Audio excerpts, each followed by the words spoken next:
Nous avons filmé il y a quelques jours une comédie musicale avec 6 caméras et aujourd'hui je vais t'expliquer comment on a organisé tout ça, de la pré-production à la production jusqu'à la post-production. Je vais te détailler un petit peu toutes les étapes. Alors installe-toi confortablement, si tu es prêt, on y va!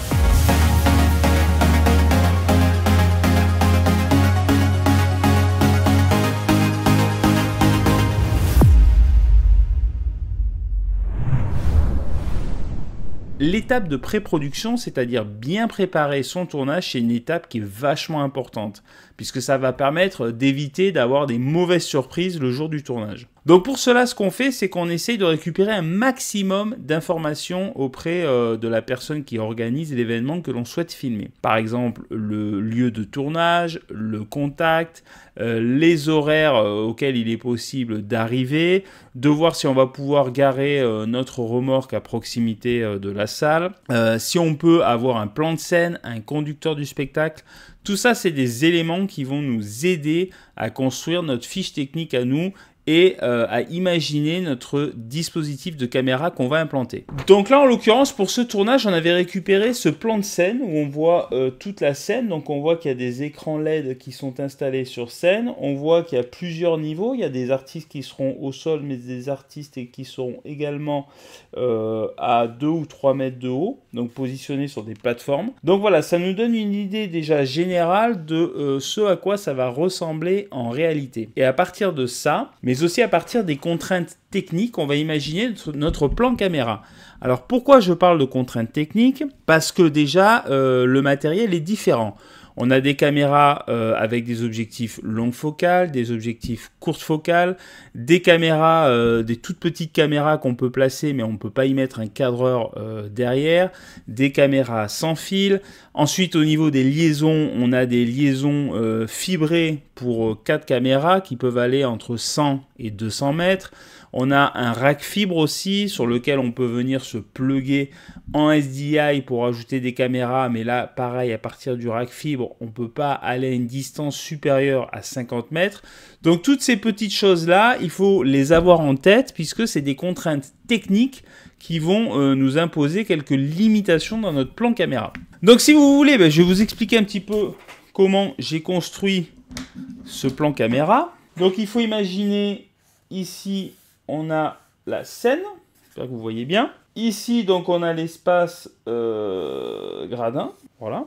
Et donc maintenant, on va décider du placement des diverses caméras.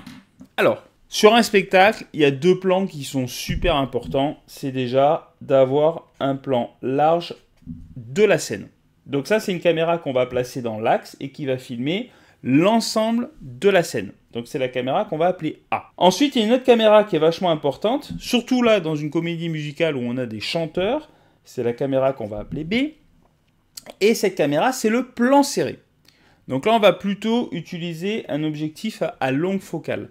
Puisque là, si vous avez des artistes sur scène, l'idée quand ils chantent, c'est qu'on puisse les voir de manière assez serrée. Donc le plan large, le plan serré, ça c'est une base qu'on retrouve quasiment sur tous les tournages dans l'axe de la scène. Ensuite, ce qu'on a, c'est qu'on avait donc des danseurs qui dansaient un petit peu partout sur la scène. Donc là, ce qu'on a fait, c'est qu'on a positionné 2 caméras.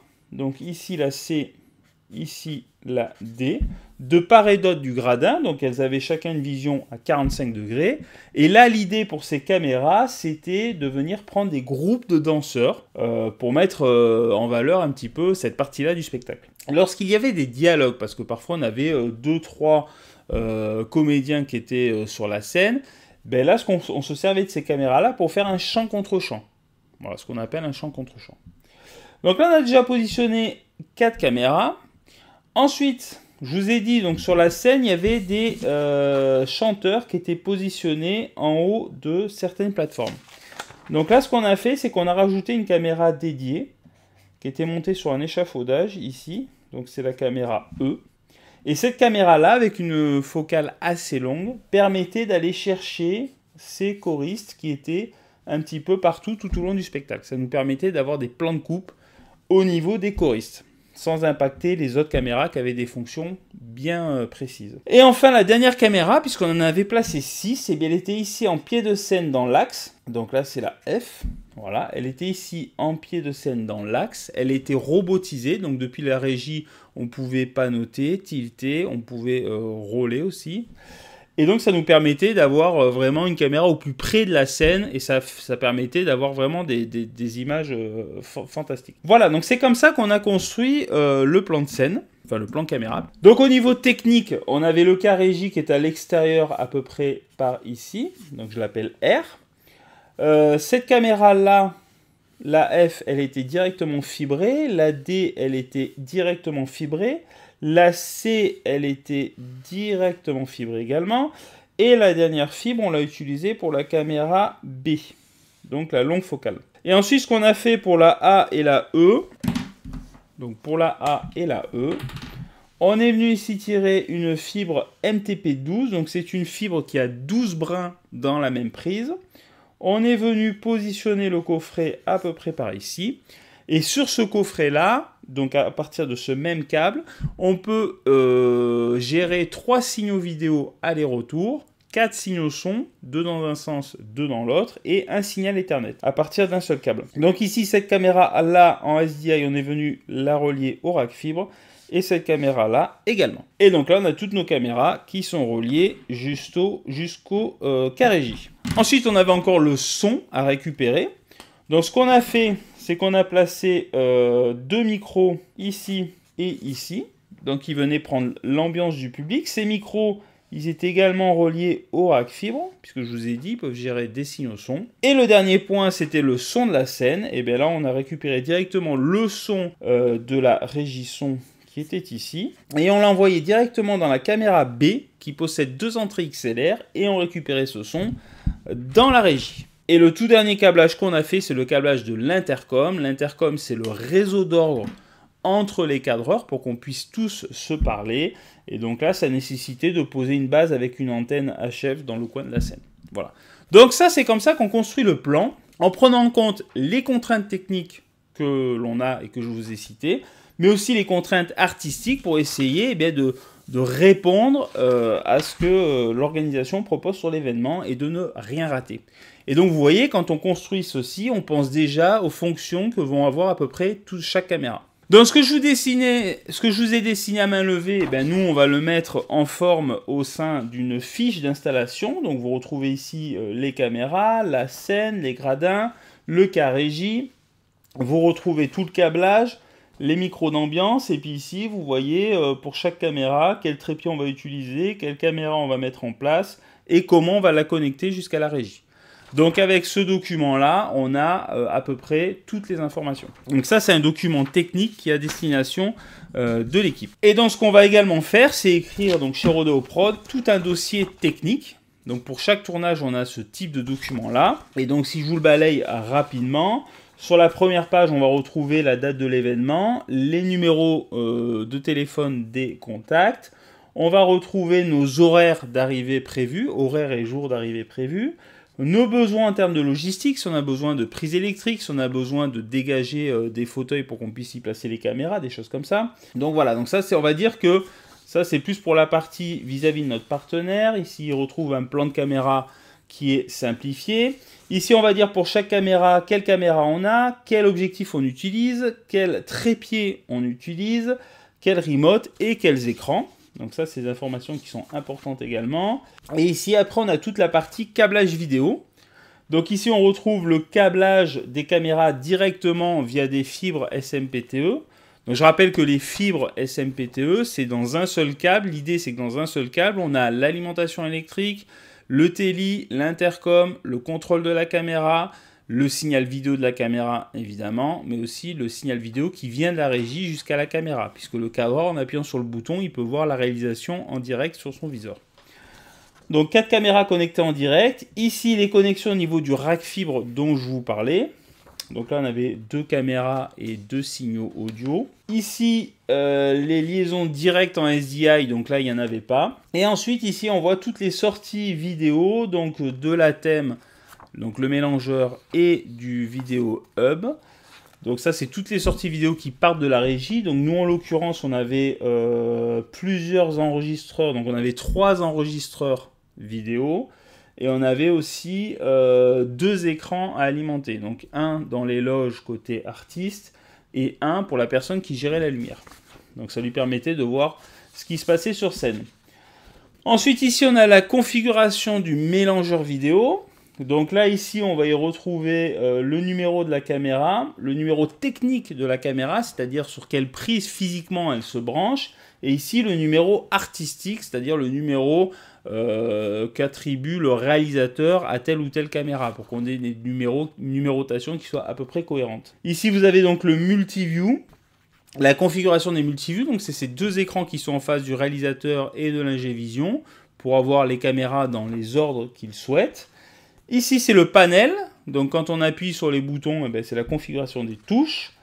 La configuration de la vision, puisque la vision, c'est le réglage de la colorimétrie des caméras. Ça se réalise grâce à un panel. Et donc, sur ce panel, pareil, on configure telle caméra sur telle tranche, telle caméra sur une autre tranche. Enfin, voilà. Donc, cette fiche technique, elle vient résumer un petit peu tout ça. Derrière, on a la gestion du son, avec ici les entrées. Donc nous, on avait le son du spectacle et les micros d'ambiance.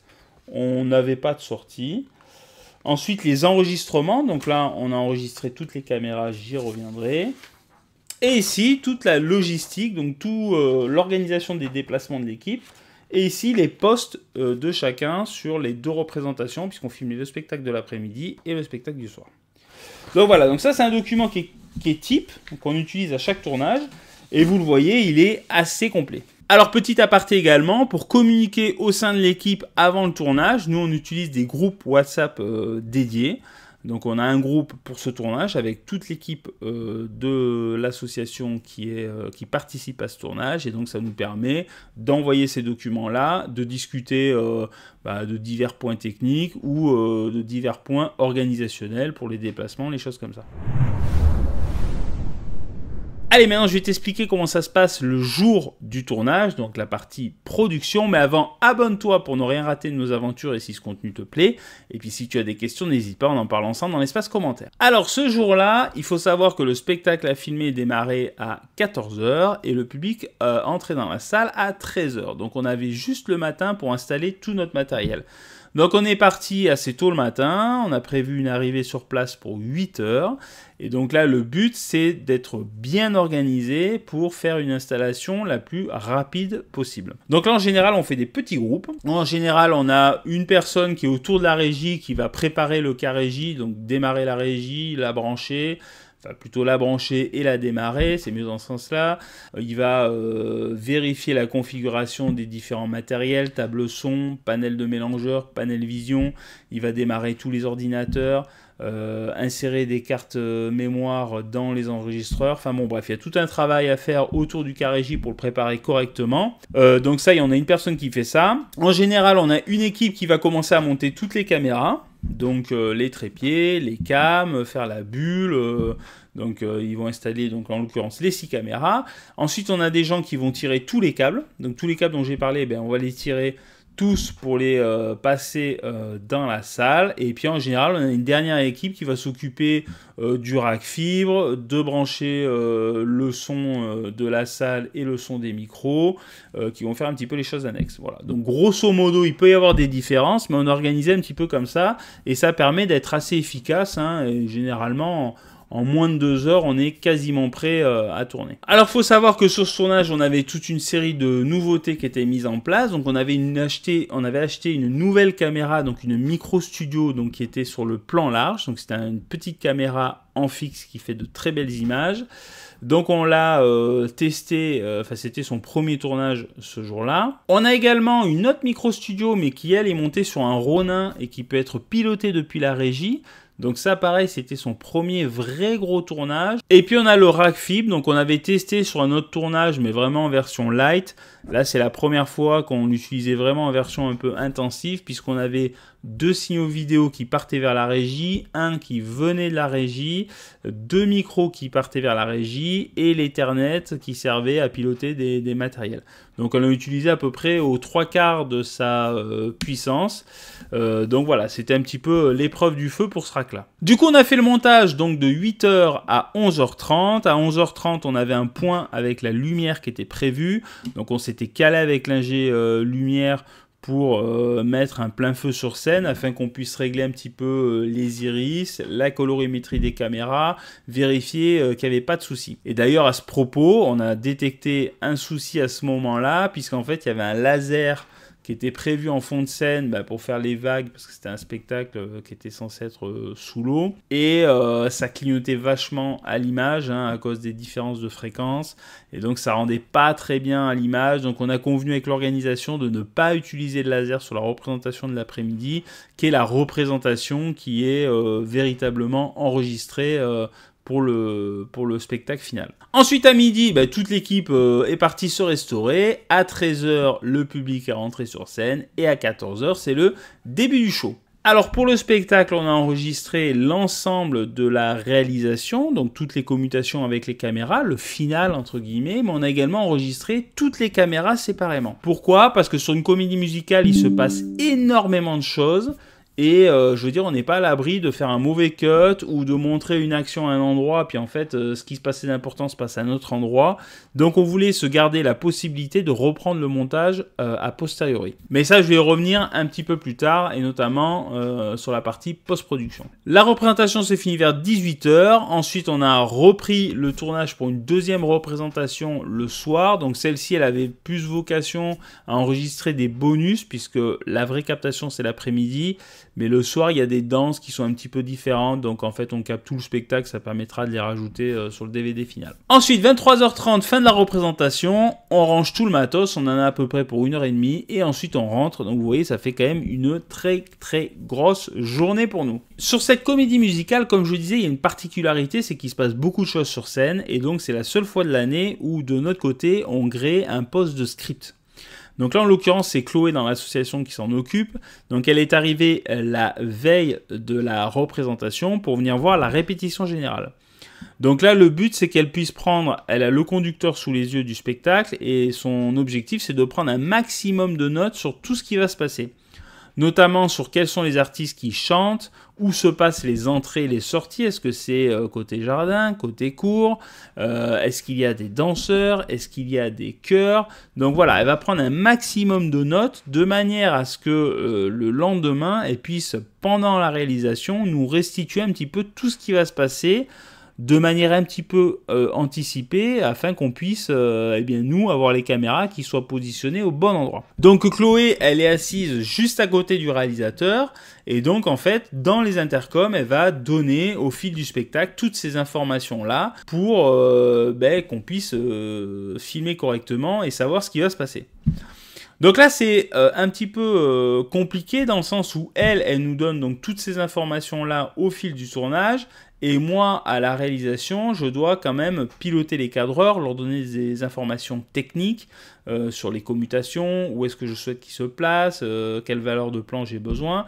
Donc il y a une espèce d'équilibre à trouver entre la script et moi pour que tout le monde puisse s'entendre. Malgré tout, bon voilà, après 2-3 minutes, tout le monde se cale et trouve sa place correctement. Tiens, d'ailleurs, je te montre un petit exemple de ce que ça donne dans la réalité. 2. Allez, donc là on va se retrouver sur la plage avec Eric en haut à droite qui est échoué sur la plage et Ariel qui va le rejoindre. On passe sur le bateau là. Eric est en haut au balcon, on a des chœurs normalement partout. Et là on se retrouve avec les matelots sur le bateau. Donc ils vont, là vous allez avoir trois choses. Au milieu, sur les deux côtés, il va y avoir des bières, des bras de fer, voilà, ils s'amusent entre eux sur le bateau. Et la caisse du milieu là, à la fin servira à Eric qui va descendre de scène et venir chanter au milieu. Ok.